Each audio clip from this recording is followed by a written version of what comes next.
Okay, guys, we're live tonight. Again, this is me looking at the weekly property update for the week from the 4th of April to the 10th of April, which is yesterday. So the beginning of the week, which is the Sunday to the Saturday itself. So the Fife property market, what happened in this week so far? Some exciting stuff, actually. Okay, so let's look at the numbers. 11 properties came to the market in Cooper overall through all the estate agents. 17 properties actually went under offer or actually sold subject to concluding missives. So that still demand is outstripping supply. East Nuke 5 and 5, St Andrews 7 versus 5. St Andrews has always been lagging behind a bit. I think they've actually reached the peak price point where they are. Leavenmouth 15 versus 13. First time, second week actually in a row. I think that's actually taken a wee dip in the Leavenmouth area. Maybe there's more properties coming onto market in the Leavenmouth than there's actually expected in terms of demand. Dunfermline 56 came onto the market, 40 actually sold. Again, demand is calming down a bit, so we could see the plateauing off of the prices there potentially if we see the next couple of weeks coming through like that. The Glenrothes area, 15 versus 17. Again, Glenrothes still outstripping, demand is outstripping supply every single week almost in Glenrothes. And that's been since January, not this year, but last year, all the way through. So Glenrothes is a good area, still to sell just now. Good prices getting achieved there as well. Kirkcaldy, 38 versus 35. And that brings us to a total of 147 properties over the Fife area. Last week it actually came to market, and 132 properties that have sold. So, okay, what does that tell us? Well, again, supply is outstripping demand now. Is that going to be week on week? Is that going to happen next week? Well, only time will tell. 1 week really doesn't make a trend to a degree. So when we see next week, we'll be able to determine where the market's going and how it's happening. First Homes Fund. Let me talk about the First Homes Fund. The First Homes Fund, which was the £25,000 the Scottish Government was giving everyone up to £25,000 to buy the first home in Scotland, has now run out of money. 8 days. Last year, when it came online in April, it took till September. This year, it was quarter of the amount of money, by the way. So I kind of think that. But even that, 8 days and basically the First Home Fund's closed. 60 million gone just like that. That's helped up to 2,400 first-time buyers in Scotland buy their first home. If you're in the pipeline, your application's probably been accepted if you've been told that, and it will go through as normal. If you need to speak more about that, please speak to your mortgage broker that you've put the application through, or they put that in for you, and they'll give you an update on your position with the First Homes Fund with the Scottish Government. There are other funds available, and if you want to contact us, I'm more than happy to discuss that with you based on your circumstances. Two of the vlogs are covered this week. Rent arrears, so finding the balance between comparison and collection, or compassion and collection. Now, this is specifically for private landlords, investors, tenants as well. It was all tips and techniques and processes and support mechanisms in order to help people through difficult times because of COVID last year, and how that's affected people in their tenancies, and also landlords and investors. So we talked about things like about communication is key there in this. Now, you can watch this show again. It's on this link anyway. If you click on it, you can listen to the podcast as well, and you can also read the blog itself. It's a 4-minute read if you want to go through it. So, but I would recommend, probably if you are a landlord investor or you're a tenant as well, probably listen to that information and watch the show as well. The podcast of the show will be really good for you, because they were done live, and it was basically input live from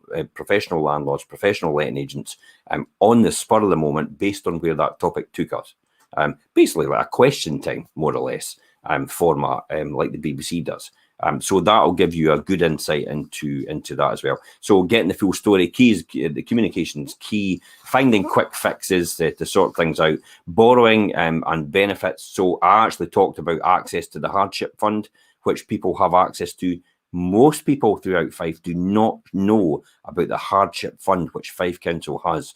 They've been given more money for that fund in order to help tenants through difficult times who don't have access to anything else to help them pay their rent because of exceptional circumstances. And this hardship fund can help you as a result of that. So that information's in that show.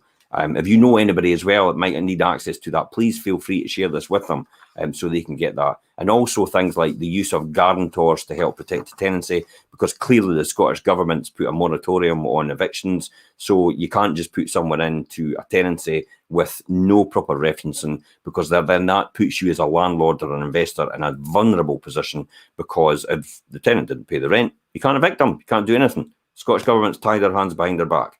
And they've actually insisted as well, we'll have to give 6 months notice, which is fine, but you have to make sure you have to have guarantors in place now. It's made it quite difficult. I talk about my experiences and discussing it with Jenny Gilruth, MSP, and also emailing Kevin Stewart, the Housing Minister, and getting a response from him with regards to what's happening with the eviction process and the legislation in place. And ultimately as well, we'll talk about letting your tenant go and come into a voluntary agreement to basically end the tenancy because of the circumstances and not seeing any further forward, and how to do that.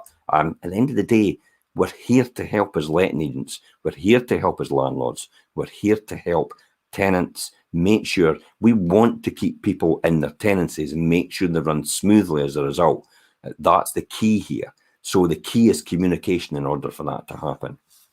One of the other actually interesting comments, I actually ran it when I ran this property update last week. I actually clearly demonstrated that you could have taken £26,000 10 years ago and bought a terrace property in Fife and rented it and serviced the debt, and you could have made up to a 245% return on that investment. This YouTube show, this 8-minute show, this clip I took out, I've put on this post, and it's a YouTube post. So it's a show you can actually watch where I clearly demonstrate there is huge returns and good returns in comparison to what you can get in a bank in the property sector.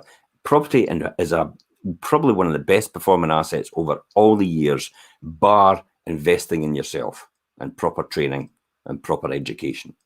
So property is probably the next in line, bar investing in yourself. And it does make a really good return, and your responsibility as well to become, a landlord investor. So I've got that in there as well, how I invested, how you can have invested that. And that'll go on. Property will continue to climb over the years. Since 1984, since I've kept the records, it's just gone up like that all the time. Okay, and then finally, if you're looking to get a rough idea about the value of your property, please feel free. We've got a ready reckoner here, a 60-second instant valuation tool on this post.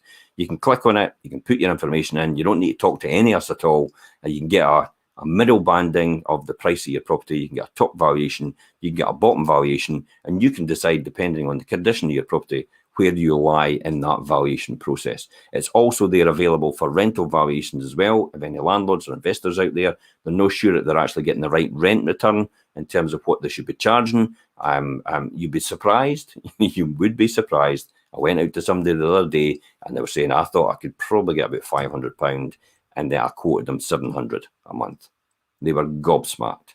And that is the point of having a professional letting agent that understands the market and knows the market. Now, the £200 a month is maybe not necessary to go into your pocket, but that £200 a month extra can pay for things that need done to your property when your tenant needs them done. For example, a new boiler, for example, a new roof, a new kitchen, anything like that over the years. And that's why you need to make sure you get the right return on your property, to invest in it, to make sure the person in it is safe. You have a duty of care as a landlord. We have a duty of care as letting agents as well. So again, we've done that.